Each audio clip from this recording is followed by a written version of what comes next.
Cameroon, Bandung, Africa, Bandung, to the world, Bandung. On leur dit que les couples Macron pourraient lui-même se rendre aux États-Unis, dans l'État du Delaware, là où la plainte a été déposée pour témoigner. Rappelons qu'il est quand même très rare qu'un chef d'État agisse en justice quand il est en fonction, même si sur le plan constitutionnel, rien ne l'en empêche.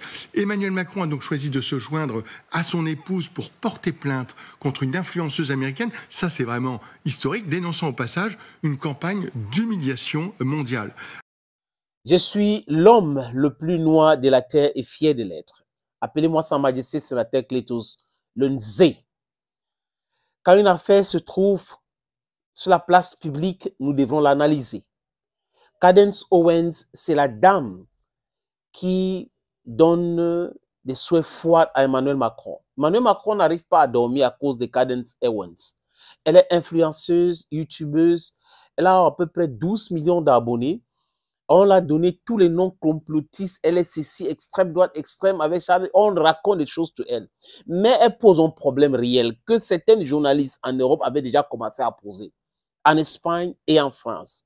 C'est qui Brigitte Macron? Est-elle un homme ou une femme? Voilà une question simple posée. Mais pourquoi est-ce que c'est tellement difficile? Tantôt, elle a pris les gens en France pour mettre en prison. Mais au tribunal, elle n'arrive pas à se présenter parce que c'est difficile pour elle de venir présenter les preuves. C'est ça. Les amis, on dit que quelqu'un c'est un homme. Donc, il est Jean-Michel ou elle est Jean-Michel Trogneux. Elle a pris le nom de sa sœur morte. Pourquoi cette femme qui dit qu'elle a enseigné le théâtre à Emmanuel Macron ne nous montre pas les photos de sa jeunesse, ne nous montre pas les photos avec les autres collègues, où il n'y a pas des collègues de Brigitte Macron qui vont venir maintenant dire « Oui, on a travaillé avec elle, c'est faux, les choses qu'on raconte. » Personne en France ne dit un mot concernant Brigitte Macron. Donc, c'est un secret que tout le monde connaît, je veux dire la classe politique française. Est-ce que Emmanuel Macron ramasse le savon ou le papier au sol devant Brigitte Macron?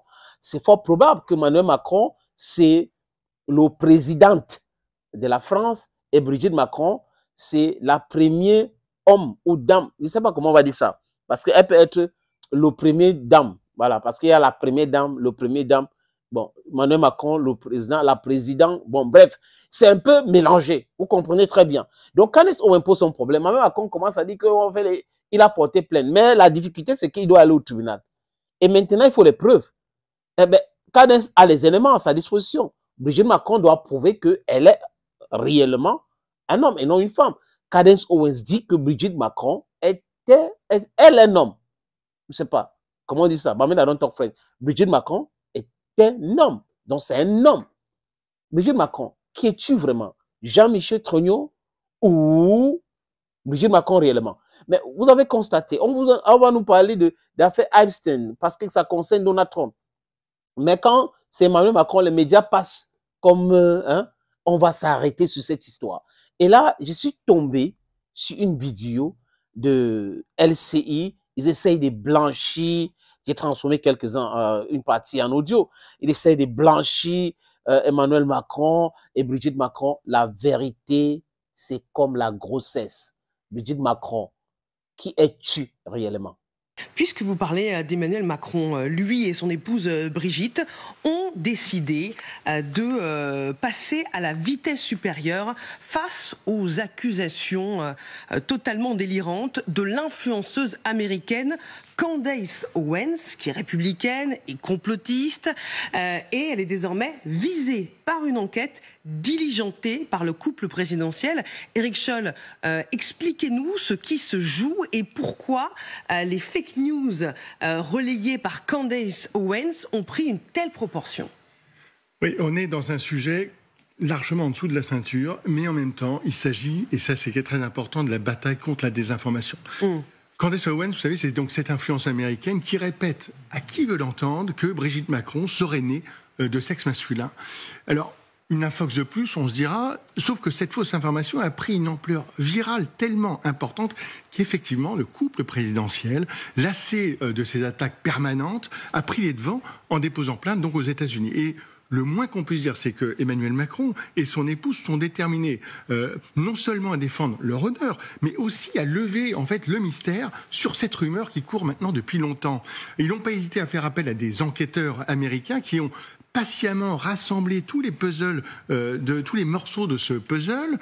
Et désormais, on en sait un peu plus depuis hier sur cette affaire Candace Owens, parce que le Financial Times a publié des éléments de cette enquête que je vais tenter de vous résumer. Tout d'abord, un petit mot sur la protagoniste, Candace Owens. C'est une Américaine qui a 36 ans, qui est une polémiste ultra-conservatrice, très présente sur les réseaux sociaux. Elle a entre 12 et 15 millions d'abonnés sur ces différents réseaux.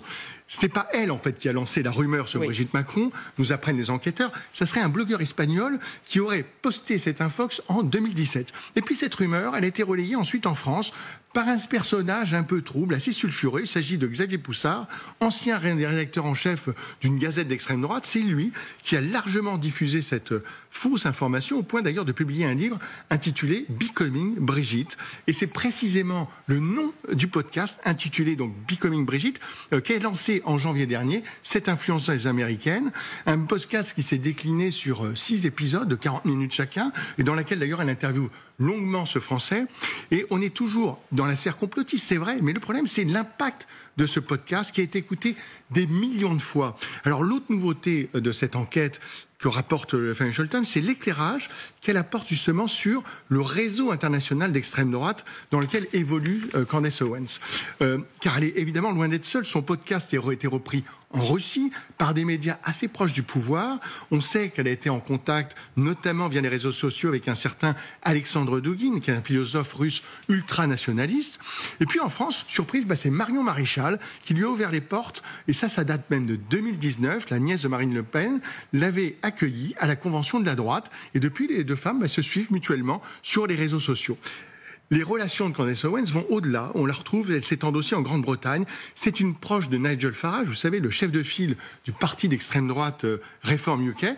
Et donc, au total, on découvre une sorte de grande toile d'extrême droite qui tend à montrer que cette rumeur propagée par Candace Owens a aussi une large portée politique. Et c'est évidemment une des motivations de la plainte du couple Macron. C'est pas la seule. Dans le dossier de plainte qui comprend 219 pages, on trouve pas moins de 13 chefs d'accusation allant de la diffamation à ce qu'on appelle la présentation trompeuse, une plainte désormais étayée par les éléments de cette enquête. Et cette enquête est très sérieuse parce que le couple Macron a frappé fort en faisant appel au cabinet Nardello.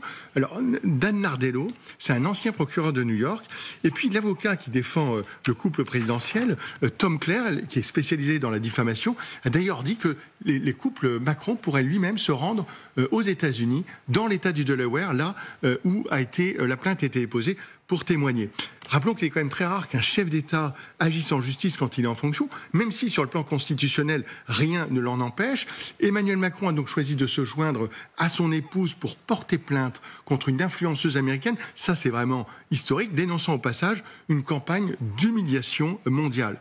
Alors, on peut comprendre les motivations du couple présidentiel, mais il s'agit de la part du couple, d'un pari qui est assez audacieux sur le plan judiciaire, car si Brigitte Macron a fait condamner en France à l'automne dernier 2 femmes qui propageaient la rumeur qu'elle serait un homme, cette fois-ci, il va lui falloir à elle et à son mari Emmanuel Macron, surmonter un obstacle de taille. Et cet obstacle, c'est le premier amendement de la Constitution américaine qui garantit la liberté d'expression depuis maintenant 1791. Et cette liberté d'expression est devenue une arme politique très développée, largement utilisée aujourd'hui par l'extrême droite américaine.